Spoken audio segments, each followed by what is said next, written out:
दोस्तों नमस्कार, मैं हूं संजय अग्रवाल और आप देख रहे हैं एसीसी न्यूज टुडे। हरियाणा के नूह हिंसा को लेकर गृह मंत्री अनिल विज ने एक बड़ा बयान दिया। गृह मंत्री अनिल विज ने दावा किया कि नूह में भड़की सांप्रदायिक हिंसा के पीछे एक बड़ा गेम प्लान था। अनिल विज ने मीडिया से बताते हुए यह भी कहा कि हिंसा करने वाले लोग मंदिर के बगल की पहाड़ियों पर चढ़ गए थे।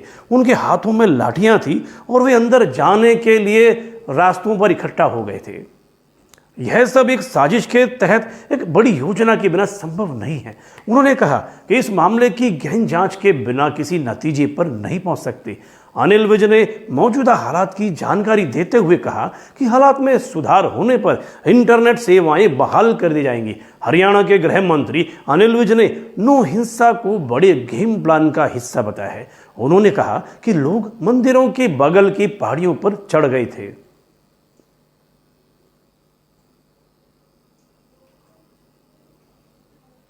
उन लोगों के हाथों में लाठियां थी। किसी ना किसी ने तो लाठियों की व्यवस्था की ही होगी। इतना ही नहीं, वहां पर गोलियां भी चल रही थी। एंट्री पॉइंट पर लोग जमा हो गए थे। यह सब एक योजना के बिना संभव नहीं हो सकता था का हिस्सा है। इसकी गहनता से जांच की जाएगी। हरियाणा के गृह मंत्री अनिल विज ने यह भी कहा कि इस मामले में अब तक 102 एफआईआर दर्ज की गई है। 202 लोगों को गिरफ्तार किया गया है और 80 लोग एहतियातन हिरासत में हैं। विश्व हिंदू परिषद के जुलूस पर भीड़ द्वारा हमला किया जाने के बाद मुस्लिम बहुल नूह में हुई झड़पों में 2 लोग, 2 होमगार्ड, 2 मौलवी सहित 6 लोगों की मौत हो गई। प्रदेश के गृह मंत्री अनिल विज का कहना है कि सोशल मीडिया पर निगरानी रखने और स्कैनिंग के लिए 3 सदस्यों की एक समिति बनाई गई है। यह समिति बीते 21 जुलाई से लेकर 31 जुलाई के दौरान सोशल मीडिया के फेसबुक, ट्विटर, व्हाट्सएप प्लेटफॉर्म को स्कैन करेगी। इस दौरान किसी ने भी उत्तेजनात्मक पोस्ट डाली होगी तो उस पर कानूनी कार्रवाई होगी। अनिल विज ने कहा कि जरूरत पड़ने पर हम बुलडोजर चलवाएंगे। दोषियों को बख्शा नहीं जाएगा। उन्होंने कहा जिन लोगों ने हिंसा की साजिश रची है उनको नतीजे भुगतने होंगे। जनता की हुई नुकसान की भरपाई दंगाइयों की संपत्ति से की जाएगी। अनिल विज ने कहा कि पुलिस लोगों के बयान दर्ज कर रही है और सीसीटीवी फुटेज खंगाल रही है। एक प्रेस कॉन्फ्रेंस में नूह के पुलिस अधीक्षक नरेंद्र सिंह बिजारनिया ने कहा कि उन्हें अब तक झड़पों के बीच कई मास्टरमाइंड होने के कई संकेत मिले हैं। उन्होंने कहा कि अब तक की जांच में अलग अलग तत्वों के शामिल होने का पता चला है, जिसकी पहचान कर उन्हें गिरफ्तार किया जा रहा है। धन्यवाद। काम कर रही है और अभी तक 102 एफआईआर दर्ज की जा चुकी हैं। 202 लोगों को गिरफ्तार किया गया है। 80 प्रिवेंटिव डिटेंशन में हैं और अभी हम जिनको हमने गिरफ्तार किया था उनको हमने माननीय न्यायालय के सामने पेश किया था और 1 दिन का रिमांड मिला था। तो उन्हें पूछताछ की गई है और काफ़ी बड़ी जानकारियां मिली हैं। गिरफ्तारियां अभी और भी होंगी, लेकिन हमारी पुलिस इस सिद्धांत पर काम कर रही है कि एक भी निर्दोष को सजा ना मिले और एक भी दोषी छूटे ना, कोई भी हो जाए। जो हमें जानकारियां मिल रही हैं, जैसे ये सारी प्री प्लान करके गोलियां चलाई गई, पहाड़ों पे चढ़ के गोलियां मारी गई और सारा कुछ किया गया और छतों पर पत्थर इकट्ठे किए गए, तो सारा हम एक एक की जानकारी ले रहे हैं और उन सब के खिलाफ कार्रवाई करेंगे। जो बुलडोजर चलाया गया है झुग्गियों के ऊपर, तो क्या झुग्गियों के ऊपर ही चलेगा या कहीं और भी जो दोषी पाए जाएंगे उनके संपत्ति भी तोड़ी जाएगी?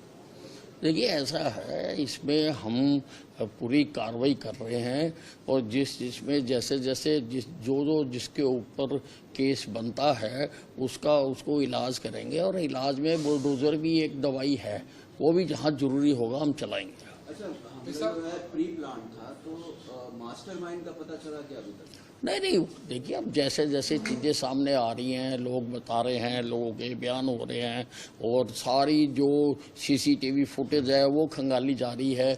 मैंने सभी पत्रकार बंधुओं से भी प्रार्थना की है कि जो उस वक्त कवरेज कर रहे थे कि उनके पास जो भी फीड हो वो हमारे अधिकारियों को दें और बाकी भी जो लोग यात्रा में थे उन्होंने भी मोबाइल में काफ़ी लोगों ने बनाई हुई है, दे शुड कम फॉरवर्ड और आकर बताना चाहिए कि ये हमने रिकॉर्ड किया है और उसके आधार पर हम कार्रवाई कर रहे हैं। इस कल के एसपी का तबादला कर दिया गया है और भिवानी भेज दिया गया है। भिवानी वाले एसपी की पहले ही ड्यूटी लगाई हुई थी, क्या कारण रहा कि वो नहीं, देखिए ये जो नी वाले एसपी जिनको नू में लगाया गया है वो पीछे काफ़ी 1-2 साल से नू में रहे हैं और अब क्योंकि नू के एसपी सिंगला साहब छुट्टी पर गए हुए थे, जब हादसा हुआ तो तब उनको वहाँ पर बुला लिया गया था।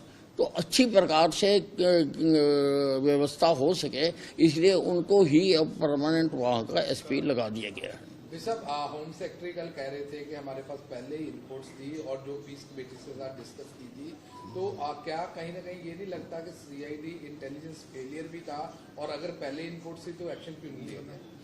देखिए किसके पास इनपुट थी, किस लेवल की इनपुट थी, किसको पता, हम इसकी जांच कराएंगे। देखिए ये इतने बड़े मामले हैं बिना जांच के किए नहीं जाते और हमारी सरकार ऐसे काम करती नहीं है, अंधाधुंध काम करती नहीं है।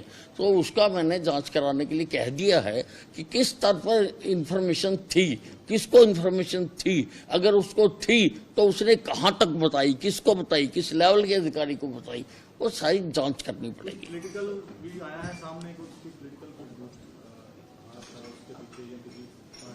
कांग्रेस के जैसे नाम का या कुछ इस तरह का कोई हाथ ऐसा नाम आ रहा है? नहीं, बहुत लोग नाम ले रहे हैं, कई तरह के नाम ले रहे हैं, उनके बयानात भी हैं, लेकिन हम पुख्ता जानकारी इकट्ठा कर रहे हैं, इकट्ठा करने के बाद ही कार्रवाई करेंगे।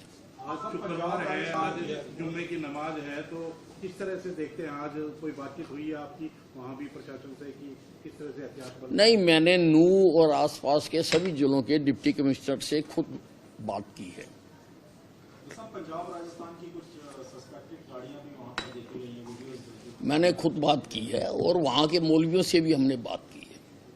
हमने उनको कहा है कि किसी प्रकार की कोई हिंसा नहीं होनी चाहिए और मौलवियों ने अपील भी की है, लेकिन उसके बावजूद मैंने कहा है जो जो संभावित स्थान हैं जहाँ पर नमाज पढ़ी जा सकती है, ना केवल नू और उसके आसपास बल्कि सारे हरियाणा में जहाँ जहाँ पर पढ़ी जा सकती है वहाँ पर स्थिति के अनुसार प्रशासनिक व्यवस्था की जाए। चीफ सेक्रेटरी को भी आपने डायरेक्शन दिया? हाँ जी, चीफ सेक्रेटरी से भी मैंने बात की है कि वो आदेश जारी करें कि जहाँ जहाँ पर संभावित संभावना है और जहाँ आवश्यकता है वहाँ पर ड्यूटी मैजिस्ट्रेट भी लगाएं, पुलिस भी लगाएं और जहाँ पर हमारी पैरामिलिट्री फोर्सेज है उनको भी लगाया जाए।